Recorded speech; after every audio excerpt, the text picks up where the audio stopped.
দিয়ে আস্তাগফিরুল্লাহ বলতে কষ্ট হচ্ছে। পা থেকে শুরু করে একবারে মাথা সর্বত্র হলুদ মাখাচ্ছে। কে মাখাচ্ছে? তার মাসির ছেলে, তার মাসির মেয়ে, তার পিসির মেয়ে, তার চাচার মেয়ে। এটা তো গণজেনার একেবারে বিশাল বন্দোবস্ত তৈরি হয়েছে আমাদের সমাজে। আর আপনার বিবাহ, এই জন্য বলছি যে আপনাকে ওইখান থেকে উদ্ধার করতে এসেছি। আপনাকে ইনশাআল্লাহ এই জালেমি কারবার থেকে বের করবই করবে ইনশাআল্লাহ, আপনি যদি ঠিক থাকেন। তাহলে হলুদ অনুষ্ঠান করা চলবে না। আপনাদের সমাজে গীত গাওয়া হয়, বিধি করা হয়, মাটির সারা ভাঙানো হয়, গোটা রাত চলে। আচ্ছা, এটা কোথায় পেলেন আপনি বলেন তো? এটা ময়মনসিংহ গীতিকা থেকে এসছে। ময়মনসিংহ গীতিকা ওই মহুয়া মৌলার পাড়া থেকে, ওইখান থেকে এসছে।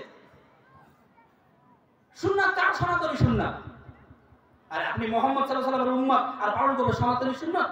হতে পারে না। একসঙ্গে নারী মানে মেয়েরা একসঙ্গে বসে গোল হয়ে ঘুরবে, আর একটা ওই মাটির ঢাকনা থেকে ওইটাকে ভাঙবে, ওইটা নাকি ভেঙে যতটা টুকরো হবে তার নাকি ততটা ছেলে সন্তান হবে বা মেয়ে সন্তান হবে। আস্তাগফিরুল্লাহ, আস্তাগফিরুল্লাহ। এ বিবাহ হয় না অন্য কিছু হয়? ম্যাজিক, জোকস হয়, জোকারি কি হয় আমাদের সমাজে? আমাদের সমাজে এটা প্রচলিত আছে। কি ভুল বলছি? আপনার সমাজে আছে?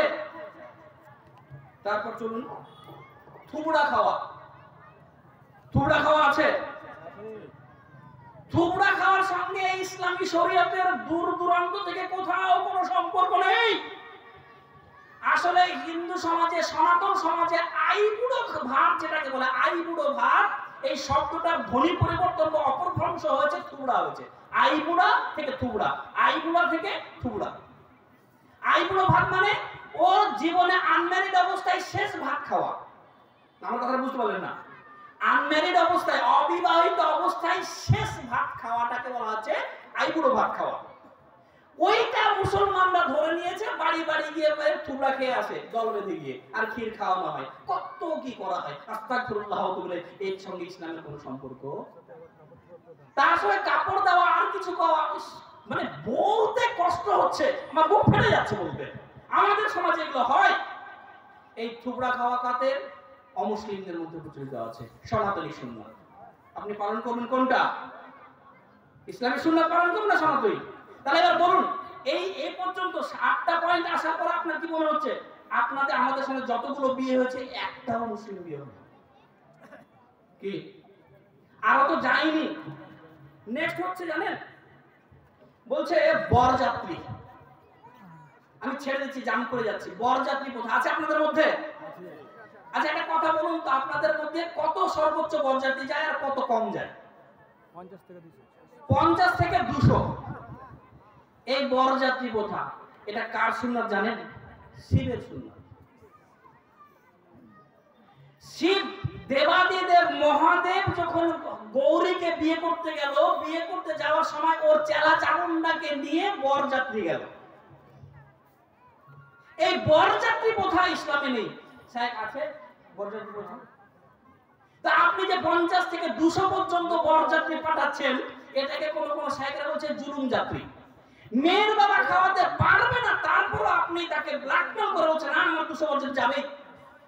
আবার আপনাদের এই সমাজে রাতের বেলা বিবাহের ব্যবস্থা হয়। আচ্ছা, রাতে বিয়ে, আর যদি 200টা লোক আপনার বাড়িতে যায়, আপনি কোথায় খেতে দিবেন, কোথায় শুতে দিবেন, কোথায় টয়লেটের জায়গা দিবেন? আপনার বাড়ির মেয়ে মার আবরু থাকবে? আচ্ছা, এগুলো যে আপনাদের সমাজে হয়, আপনাদের খারাপ লাগে না? আপনাদের মনে ঘেন্না জাগে না? আপনার মানুষ তো, ঘেন্না কাকে লাগে? যার শরীরে রক্ত বয়, যার মানবিক অনুভূতি আছে, যার মধ্যে হিউম্যান ফিলিংস আছে, সে মানুষ। যার মান আছে, হুঁশ আছে। আপনার মানুষ নেই। আপনি যে একজন নিরীহ মানুষের বাড়িতে 150 বরযাত্রী পাঠিয়ে দিলেন শিবের সুন্নাত পালন করতে গিয়ে, আপনি কেমন করে মুসলমান হবেন? আপনি শিবের সুন্নাত পালন করবেন আর মুহাম্মদ সাল্লাল্লাহু আলাইহি ওয়াসাল্লামের উম্মত দাবি করবেন, আমার ক্যালকুলেশনে মিলছে কি? আজ থেকে আর বলেন প্রতিজ্ঞা করবেন বরযাত্রী পাঠাবেন, বিয়েতে পাঠাবেন না। তারপরে বলছে দুলে বিবি বা মলুয়ান। আপনাদের সমাজে বলে, এইটাকে আপনাদের ভাষায় বলে মলুয়ান যাওয়া, আর শেরশাবাদীদের ভাষায় ডুলি বিবি যাওয়া। আস্তাগফিরুল্লাহ ওয়া আতুবু ইলাইহি, আস্তাগফিরুল্লাহ ওয়া আতুবু ইলাইহি। আল্লাহ তাআলা বলছেন সূরা আহজাবের 33 নম্বর সূরা 33 নম্বর আয়াত, বলছে অকারনা ফি বুয়ুতিকুন্না ওয়ালা তাবাররাজনা জাল জাহিলিয়া ওয়ালা তাবাররাজনা তাবাররুজাল জাহিলিয়া, বলছে